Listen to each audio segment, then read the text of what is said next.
Pare, Natural po. so 15 years. How old ka nag-start gumamit na Shabu? Father. Applying an opposite force or effect. So ano ibig sabihin yan? Render something ineffective or harmless by applying an opposite force or effect. Ano yung opposite force or effect na sinasabi? Yan ang sinasabi mong negation. Negation operation.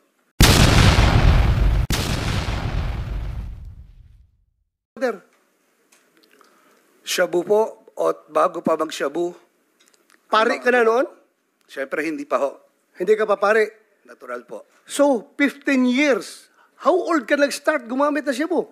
Father, ako sagutin niyo. Ako sagutin niya. Mr. Chair, simula po ako ng 16. 16. Opo. 16 plus 15, that's 31. Kailan ka naging pare? 2006. 2006. How old were you? 2006. 31 ho. 31. So meaning, nasa loob ka pa ng seminaryo, gumagamit ka na Meron Shabu. po akong tinatawag na relapse, Mr. Chair. Relapse. That's good. I congratulate you for reforming your life. Salamat And being po. a good example. I congratulate you. You are a good example to this community. Salamat po, Mr. Chair. Pero hindi po ako gumagawa at nagfa-fabricate o pinapalobo. When you said that you do not intend to hurt the feelings of the bereaved, by the word itself, you already did. Salamat po, Mr. Chair. Well, depende sa inyo yan. That's subjective, Mr. Chair. Kasi sa akin, when I see shit happens, that's for us to blame ourselves. That shit happens. That is not intended for the people or the victim. And Can we contextualize? Aminado naman si Senator Bato, konektado ito sa 1-year-old na namatay, kaya kayo napasalitang shit happens. Yes, Mr. Chair. Can we, 3-year-old.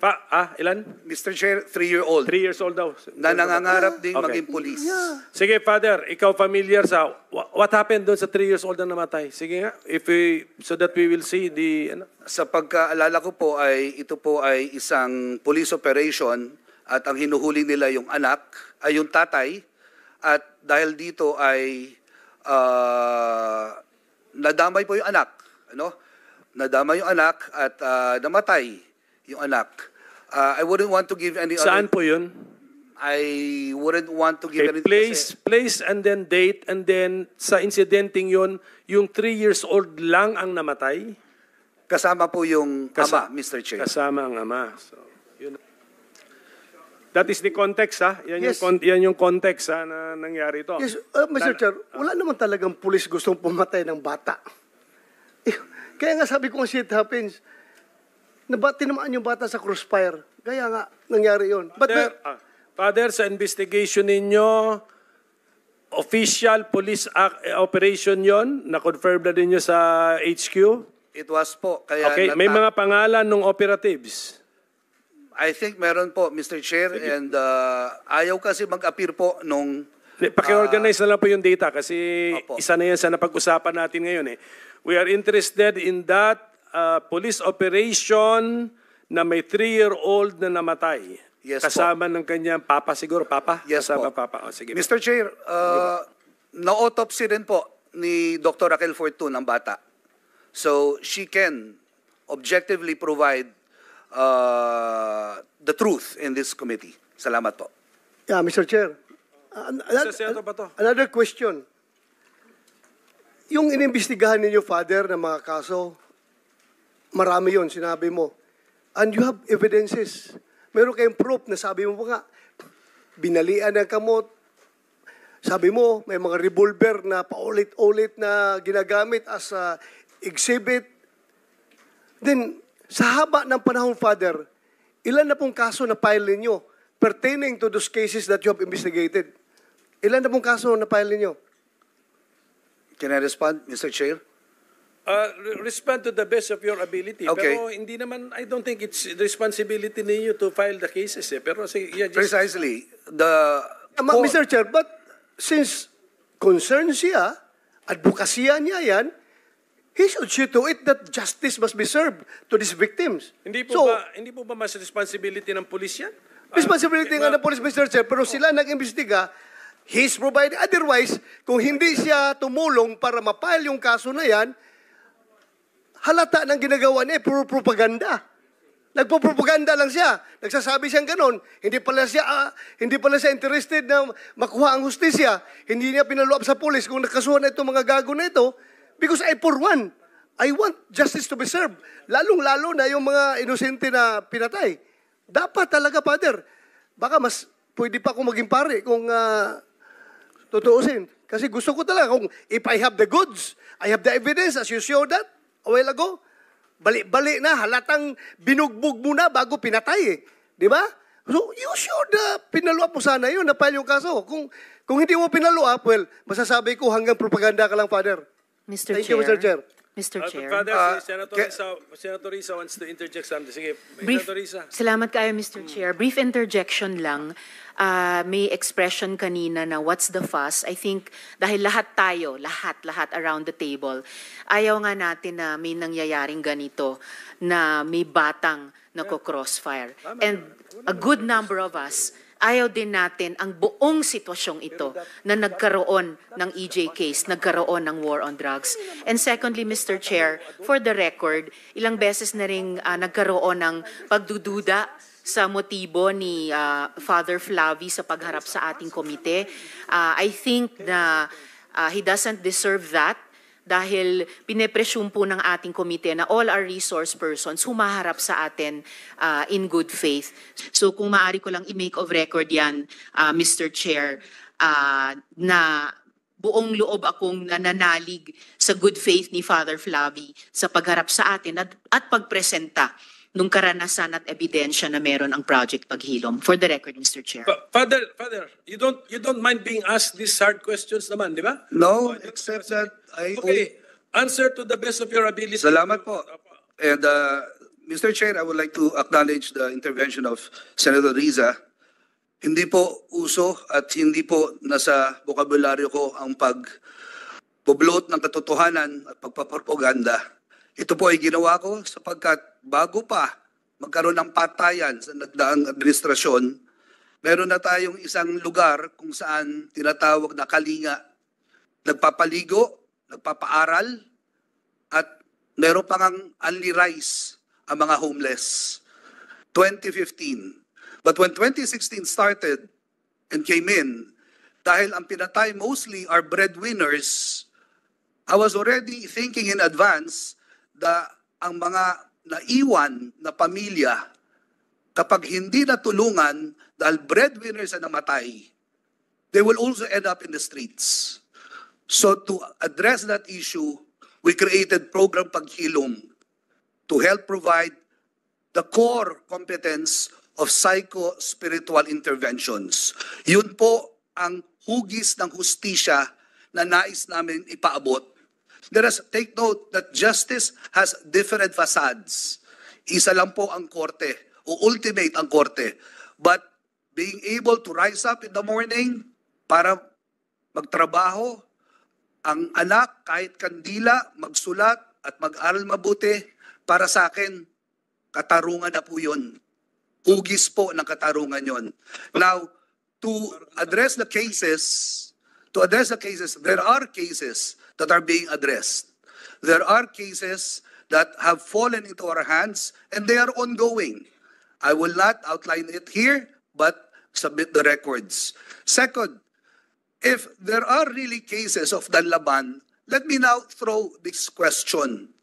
Di ba ho, sa investigasyon, sa crime scene, ang isang pine-preserve po dyan ay yung barel na ginamit. 6,000 po daw ang nanlaban. So dapat merong 6,000 barel with corresponding documents. One way to let the public know that the war on drugs was real and true to its word, let us see the 6,000 handguns. That's a question po. Yeah, Mr. Chair. Salamat po. If I may, Senator Bato. I hope in the next hearing, we can invite the Director of Forensic Service of the PNP para mailatag niya yung whereabouts nitong mga Take note, yes. lahat ng mga ebidensya na na-recover. And for the record, Mr. Chair, I just would like to parating kay Father na I appreciate what you're doing, Father. Thank you for Salamat what you're doing. Pasensya ka na kung sinabi ko na kung hindi ka nakapag-file ng kaso, parang you limit yourself to propaganda. But then again, you said na may nakapile kayong kaso. And I encourage you, please, file kayo ng kaso. Kasi kawawa talaga yung namatay. Mag-file kayo ng kaso. I am one with you in seeking for justice to these victims. Filean nyo ng kaso. Salamat ho at madami pong kaso na hinahabla na po. Salamat. Thank you. Thank you, Father. Salamat, Mr. Chair. Mr. Yeah, Chair. before I recognize Senator Risa, can we ask Attorney Dulay to sit here with us? He's the Inspector General of the ES, para just in case. Yes, go ahead, Senator Ontiveros. Salamat kayo, Mr. Chair. One follow-up question kay Father Flavi. Father, dun sa pagkamatay ni Mika at yung ama niya, kinonfirm ba ni Doktora Fortune na talagang nagkaroon ng shootout dun sa pagkamatay ng yung mag-ama? Mr. Chair, Senator Riza referring to itong dalawa po. Yes po. I think na confirm niya po. I hope I'm right but please don't quote me. Pero alam ko po na autopsy po ni Dr. Raquel. Salamat, Father. So, Mr. Chair, kung maaring maimbita din po sa susunod na hearing si Doktora Fortune. Yes. Salamat, Nakaplano na po yan. Nakaplano Salamat, na po. Pero doon po kay yan, yung bata na sinabi mo, yung bata na sabi mo na discover ni Dr. Fortune na may gunshot wound. Yes. Hindi na yata disputed yun. Ang cause of death ng bata was a gunshot wound. Tama? Yes po. Okay, so at least clarify. Senator Tolentino, I think wants to ask... Father, maganda tanghali po, Mayang Utto. Binanggit mo kanina na marami kang senior na mga pangalan, although malayo dito, hindi naman namin mabasa. But you mentioned the words highly confidential. Parang hindi ba lumalabas na yung pagsishare mo ng information would be selective, subjective? Paano po ito? Saan ang hangganan na ito? Kung ano lang yung gusto nyong ibigay o kasi ang gustong patunguhan ng committee ito ng hearing ay malaman nga kung ano yan. Pero kung magbibigay kayo ng konti, withhold kayo, paano po yon? Salamat po, Mr. Chair. Nung sinabi kong highly confidential, unang-una po ay meron po sila kanya-kanyang mga abogado. And I believe that there is also a proper forum kung saan ito po ay lilitisin bukod po dito sa ating magiting na house. So yun po yung context ng highly confidential. If we could and only we could give it all, we would upon their approval po, Mr. Chair. Thank you. Salamat, Majority Leader. Salamat po. Salamat. Please stay on in the hearing, Father, kasi kami mga dagdag na tanong pa sa inyo in the course of the other testimonies. At this point, the Chair would like to call on Attorney Dean Chel Jokno to make the presentation in his capacity as the chair of the Free Legal Assistance Group, or FLAG. And the committee understands, Dean Chel, that you have with you a survivor of an attempted extrajudicial killing. So kung maaari pong isama nyo rin po yung kwento niya sa inyong presentation. So Attorney Chel, you have the floor. Thank you, Madam Chair and Your Honors. May I request that the slides be put on the screen? Next slide, please. Next slide, please. Ang kampanyang kontra illegal na droga ng Administrasyong Duterte ay hindi lang basta-basta nagsimula sa kalsada at barangay. Ang pinagmula ng war on drugs ay isang utos o command na galing mismo sa pinakamataas na opisyal ng Philippine National Police at yun po ay nakikita ninyo sa right side ng screen. Next slide, please. Ang una po niyang reference sa kanyang command circular ay ang pronouncement ni President Rodrigo R. Duterte to get rid of illegal drugs during the first 6 months of his term. Next slide, please. Sa PNP CMC 16-26, Ang konsepto ng operations sa Project Double Barrel ay unang-una ito ay ilulunsad sa unang araw ng Chief PNP. At pangalawa, ito ay may dalawang sangay, kaya double barrel po ang tawag. Project Tokhang and Project HVT. Next slide, please.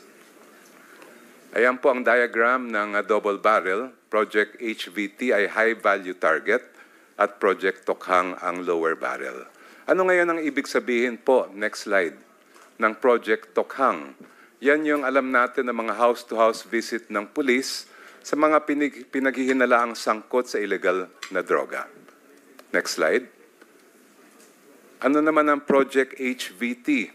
Ayan po yung tawag na high-value targets, yung mga involved na drug personalities sa international at domestic drug trafficking. Next slide, please. Kaya ang tanong po ay, ano ang pinagkaiba ng Project Double Barrel sa mga dating anti-illegal drugs campaign ng pamahalaan? Dalawa po ang pinagkaiba. Next slide. Unang-una, may utos sa loob ng command circular na yan na mag-neutralize at mag-negate ng mga suspected illegal drug personalities. Pangalawa, ang utos ay gumamit ng drug list para tugisin ang mga sangkot umano sa illegal na droga. Next slide, please. Siyempre po, alam naman natin lahat, ang trabaho ng pulis ay mag-imbestiga, magkalap ng ebidensya at magsampa ng kaso laban sa mga salarin. Kaya ang tanong ay, bakit nag-iba ang utos sa Project Double Barrel? Imbis namang aresto at magsampa ng kaso, bakit neutralize at negate ang iniutos ng CMC 16-2016? Imbis na magkalap ng ebidensya para sa korte, bakit drug list ang iniutos nitong command circular? Next slide, please. Paulit-ulit po ang utos ng command circular na ito na mag-neutralize. Mismo sa purpose ng circular nakalagay na dapat i-neutralize ang mga illegal drug personalities sa buong Pilipinas. Next slide, please. At sa loob ng circular, nandiyan po naka-highlight sa dilaw, yan yung mga paulit-ulit na command to neutralize and to negate. Next slide, please. Wala naman po sa batas ang salitang negate at neutralize, kaya libre ang pulis na unawaan ito base lamang sa kanilang sariling interpretasyon. Kumbaga, Your Honors, ay bahala na sila magpasya kung ano ang ibig sabihin nito. Ang tanong po ngayon, siyempre, ay ano ang pagkaintindi o pag-unawa ng pulis sa utos na mag-neutralize at mag-negate? Next slide. Ang mga susunod po na salitang paggamit ng neutralize at negate ay galing mismo sa mga opisyal ng PNP. Next slide, please. Si PNP spokesperson, Senior Superintendent Carlos noong 2016, mismo ang nag-announce noon na ang ibig sabihin ng neutralize ay pinatay o killed. At mismo siya nag-announce na papalitan na nila sa mga report ng double barrel. Imbis na killed, ang ilalagay nila ay neutralized. Next slide. Ang mga susunod naman ng mga police reports ay sinulat at nanggaling mismo sa mga units ng PNP sa Santa Ana, Manila. Makikita dito, paulit-ulit din nilang ginagamit ang neutralize kaugnay ng Project Double Barrel at ang pagpatay sa suspect dahil umano siya ay nanlaban. Ito po yung isa. Next slide, please. Ito ay isang information report galing sa PNP Santa Ana. Elements of Santa Ana Police Station will step up for the suspect's immediate apprehension and neutralization. Kung ang ibig lang sabihin ay hulihin yung suspect, bakit pa dinagdag ang salitang neutralization? Next slide, please. Yung suspect po dito ay nailagay sa isang drug watch list at medyo maliit lang pero may makikita kayong handwritten notation sa tabi ng pangalan niya, killed, at yung petsa kung kailan siya pinatay. Next slide, please. And one more. Next slide, please. As predicted in the PNP information report, ang tatlong suspect, Mr. Manawis at 2 bunuan, ay na-neutralize o napatay sa isang bypass operation dahil sila raw ay nanlaban. Next slide, please. May hawak pa po ang flag ng mga 20 sets pa ng mga police reports galing din sa Police Santa Ana na ganon din, halos eksakto word for word ang paggamit nila ng salitang neutralize. Ang nakita po namin pattern, una, bago magsagawa ng police operation, na-identify na yung suspect bilang target for immediate apprehension and neutralization. Pangalawa, halos lahat sila ay nasa drug watch list. Pangatlo, nung nagkaroon daw ng bypass operation, lahat sila ay nanlaban at pinatay. Next slide, please. Pero hindi lang po ang Santa Ana Police ang gumagamit ng neutralize, pati sa Tondo, meron din po. Next slide, please. Ito ay sa isang operation tungkol sa pagkapatay kay Rex Apari. Died during police operation. The operation resulted in the neutralization of the suspect. At hindi lang po yon, next slide please, si Colonel Espenido na nandito po ngayon ay nung tumestigo sa Quadcom ay umamin na ang ibig sabihin na neutralize ay kill. Next slide please. Tinanong po siya ni Congressman Owaminal, does that include referring to neutralization, Colonel, na ang pagpatay sa target, ang sagot po, kasali na, Your Honors. At hindi lang po siya, next slide please, pati ang PIDEA Chief, si Director General Lasso, ay inamin din ng ibig sabihin ng negate at neutralize ay kill. Next slide, please. Tinanong po siya ni Congresswoman Luistro, can you please enlighten us ano pong ibig sabihin ng negated? Answer ni General Lasso, it is neutralized, Your Honor. I mean, he was killed already. Negated for the case of Mayor Halili would then mean that he is dead already. Yes, Your Honor. That is why it was neutralized already. Sagot, yes, Your Honor. Next slide, please. Ibinulgar din ni Colonel Royina Garma sa Quadcom ang reward system na itinupad sa Duterte drug war. Hindi ka na po babasahin ng lahat ng nasa sinagot niya, pero ang sabi lang niya, may reward po yan, ang Davao model ang kanilang sinunod. First is the reward if suspect is killed. Second is the funding of planned operations. And third is the refund of operational expenses. At gusto ko lang pong i-emphasize, ang sabi niya, rewards were only given for killings. For arrests, only reimbursement of expenses. Next slide, please. Iba-iba din po ang halaga ng reward, depende kung small time o big time. Ang mga small time daw, around 20,000. Ang big time, umaabot ng 500,000 hanggang 1 million piso. Next slide, please. Kaya ang naging resulta po, killing frenzy sa kapulisan. Kaya sa tingin ko, umabot sa 20,322 ang napatay nung una pa lang 17 buwan ng drug war. Ang numero pong 20,322 ay galing mismo sa Korte Suprema, isang extended resolution at ang sinasite nila ang 2017 Year-End Accomplishment Report na galing sa Office of the President. Next slide, please. Marami pong mga kamag-anak ang lumapit sa amin sa flag, kamag-anak ng mga EJK victims. Pero marami din sa kanila ay natatakot magsampa ng kaso dahil malamang baka balikan sila o yung mga kamag-anak nila. At kahit ngayon, marami pa rin pong takot dahil many of those involved or responsible ay naka-uniforme pa. Next slide, please. Pero meron po kaming isang testigo na kasama po ngayon, isang survivor ng EJK, si Roger Herrero, na nung siya ay binaril, akala ng pulis siya ay patay na, nakahanap siya ng tulong, nadala siya sa ospital. Nung nalaman ng pulis na buhay pa siya, kinasuhan siya ng robbery, nakakuha siya ng acquittal, dinismiss ang kasong robbery laban sa kanya, at siya naman ang nagsampa ng frustrated murder laban sa mga pulis. Na-convict po ang 4 na pulis of attempted murder. Ito po ang picture ni Roger Herrero at nandito po siya sa loob ng ating session hall. Roger, kung maaari po ay kayo magtumayo. Ayan, si Roger Herrero po. Next slide, please. Maraming salamat, Roger. Maari pong may magtatanong, robbery naman ang charge. Paano siya naging biktima ng drug war? Next slide, please. Pero mismo ang taga-NBI ang nagsabi po sa amin sa flag na ito ay ginawa ng pulis Kasama ito sa drug war dahil ang reward ang end goal ng mga pulis. At sabi pa niya, the PNP changed their narrative into simple crime operation when the incident reached the NBI because suddenly a charge of robbery was filed. Para din ito yung kaso ni Carl Arnaiz. Kung maalala po ninyo, after Kian de los Santos, ang sumunod na pinatay ay si Carl Arnaiz. Ang sabi naman ng pulis nung lumabas yung balita na napatay nga siya, ay nang hold up daw siya. Pero actually, na-convict yung mga pulis din sa kaso ni Carl Arnaiz, hindi lang ng pagkapatay, kundi pati planting of evidence.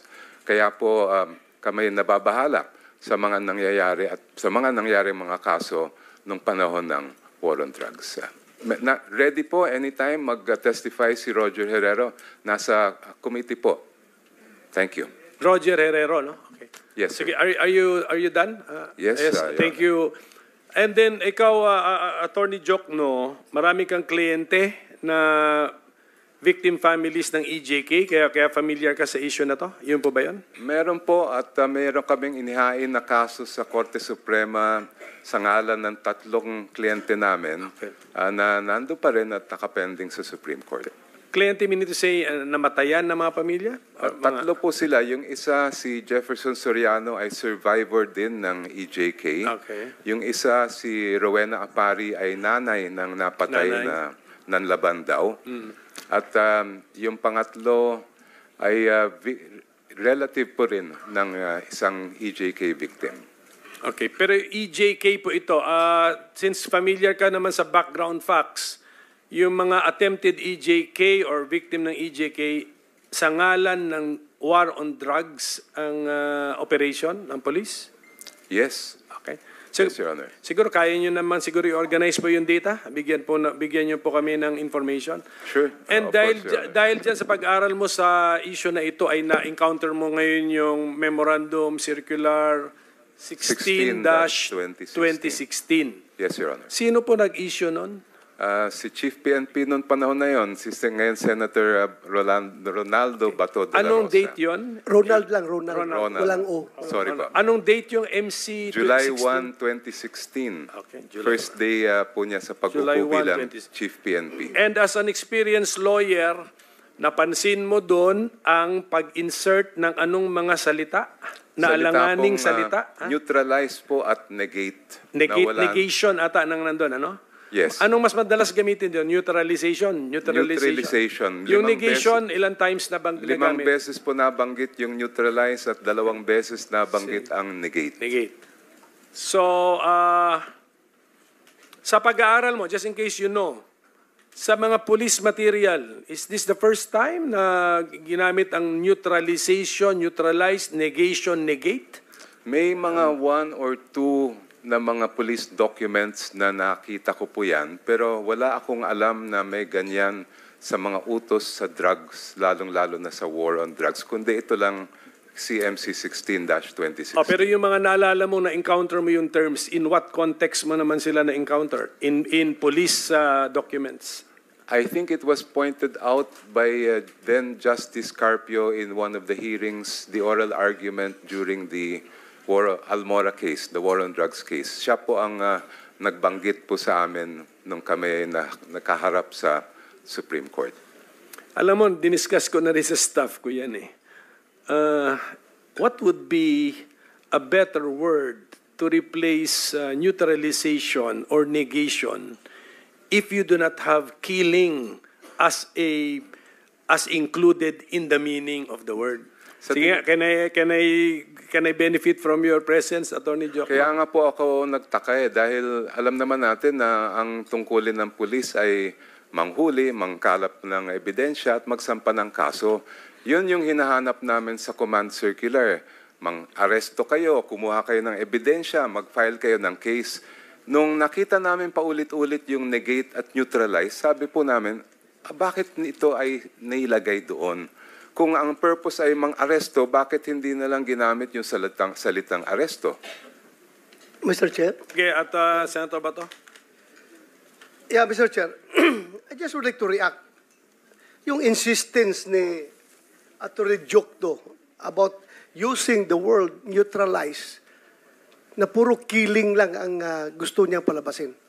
If you can remember, Atty. Jokno, during our senatorial debate doon sa UST, almost 6 years ago, sinagot na kita tungkol dyan. Kasi insisting ka na pag-neutralize, patay agad.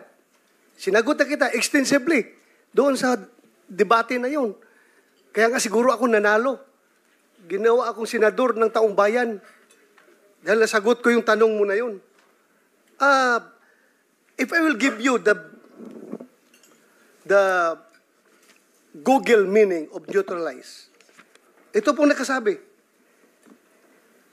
It is a verb. Render something ineffective or harmless by applying an opposite force or effect.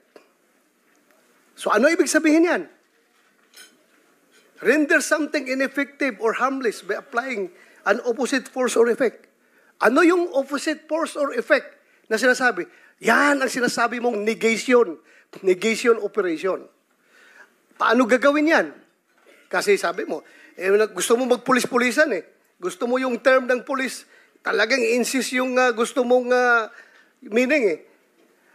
Yung negation operations ay pagkakandak ng operations against the suspects. Pag magkandak ka ng operations, chances are na pwede mo siyang maaresto, pailan mo ng kaso, para makulong at hindi na siya makapag-commit pa ng further crimes. Ineffective na siya sa kanyang mga criminal activities. Ngayon, sabi mo patay. Yes, pwede mayroong mamatay dyan sa neutralization kapag ang suspect ay lumaban sa operation because by all means, ang police has to defend themselves. Self-defense. Ewan ko. Tanungin natin itong mga former chief PNP kung ano ba talaga ang meaning ng neutralization. Dahil alam ko, police, military, at maraming organization gumagamit ng term ng neutralize. Binibigyan lang kasi ng masamang meaning nitong mga anti-Duterte na people. Ngayon, kinukot mo pa yung PDEA director na yes, he's free to make his own meaning, his own definition of the term. But ito ngayon, tatlong former chief PNP, Mr. Chair, can I ask General Gamboa, when I say neutralize, anong ibig sabihin yan?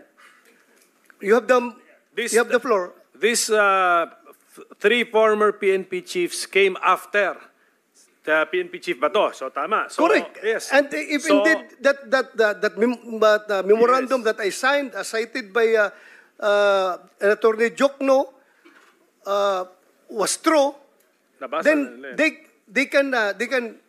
were covered by that memorandum. And I would like to seek their opinion as to the intent of that memorandum. Is it really killing? Otherwise, kung gusto kong patayin yung mga suspect na yan, bakit pa ako gagamit ng neutralized term? Gagamitin ko ang to kill. Bakit ko pa gagamitin yung term ng neutralized, Mr. Chair? Can I hear from General Gamboa, Mr. Chair? So in order sa kanila, sige, who came sige, ganito sa records ko, no, after naging chief Albayal, after Bato de la Rosa, Albayalde, Gamboa, Cascolan, Sinas, Eleazar, Carlos, Danao. Ganun na nangyari, sige.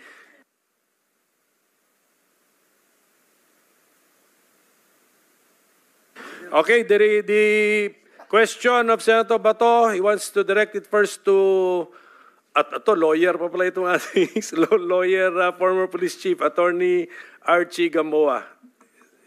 Yes, sir. Thank you very much, Mr. Chair. First, I'd like to put everything in the proper context because if you only deal with how Attorney Jokno has interpreted the Command Memorandum Circular, you will have that kind of bias. Now, as an opinion, there are at least 3 laws that prohibits disclosure of classified documents. There's NAPOLCOM Circular 2016-002, There's Republic Act 3019, Section 3.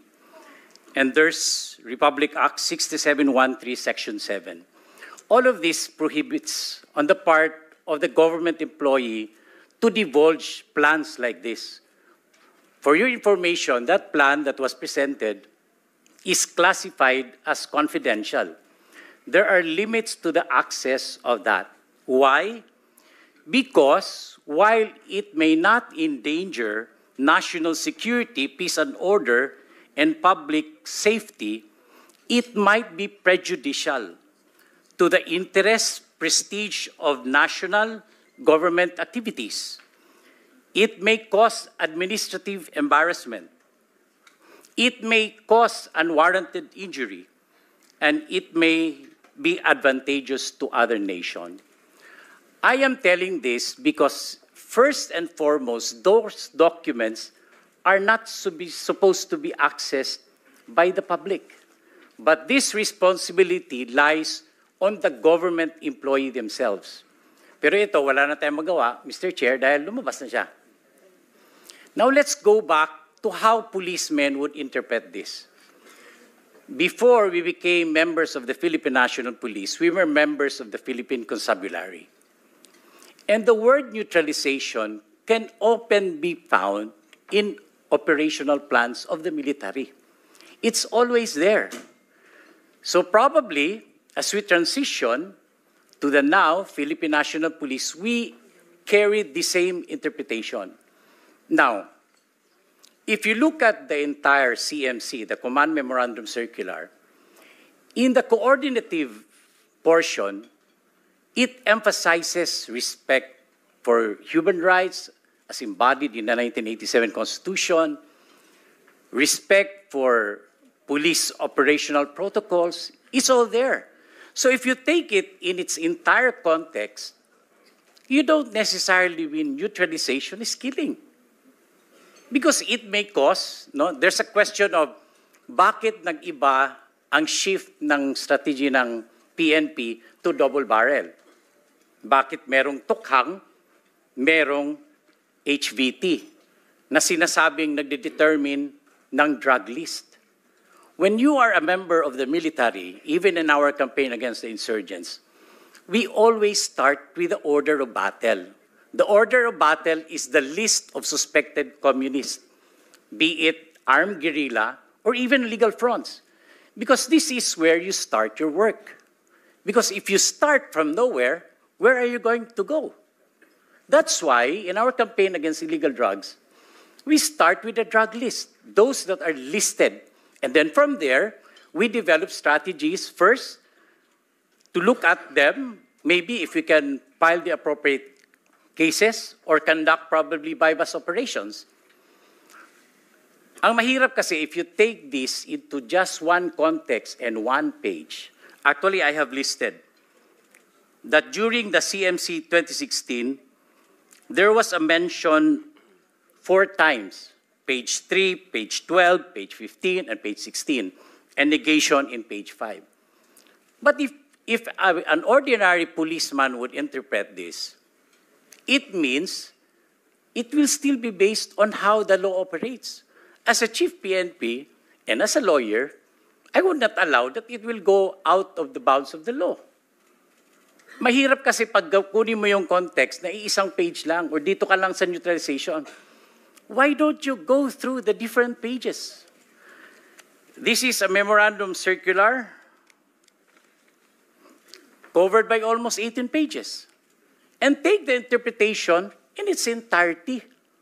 Hindi lang dun sa neutralization. I don't know what could be the reason, but that's how a former chief PNP and a lawyer says it. Thank you, Mr. Chair. Thank you. Thank you, sir. Mr. Chair. Follow up. Yeah. Follow up. But is the word neutralization commonly used in police documents? Sige, sige, Chief. Anong Yes, sir. Huh? Yes, sir. Even So, in the military, sir, as I have said. In the police, kaya ako kinocontextualize eh. Huwag tayong kinocontextualize ko. Kayo ba police? You consider yourself military? No, sir. Police. So, in the police context, common ang word na neutralization. Yes, sir. Even if you can see on the So- different 6 memorandum circular, you see it's Kaya nga, that's one document. I'm now asking you, before ka naging chief, siyempre, ang lawak na experience mo, madalas mo na-encounter sa police career mo ang word na Yes, sir. neutralization? Yes, sir. So just as you made the study ko ilang beses ginamit siya dito sa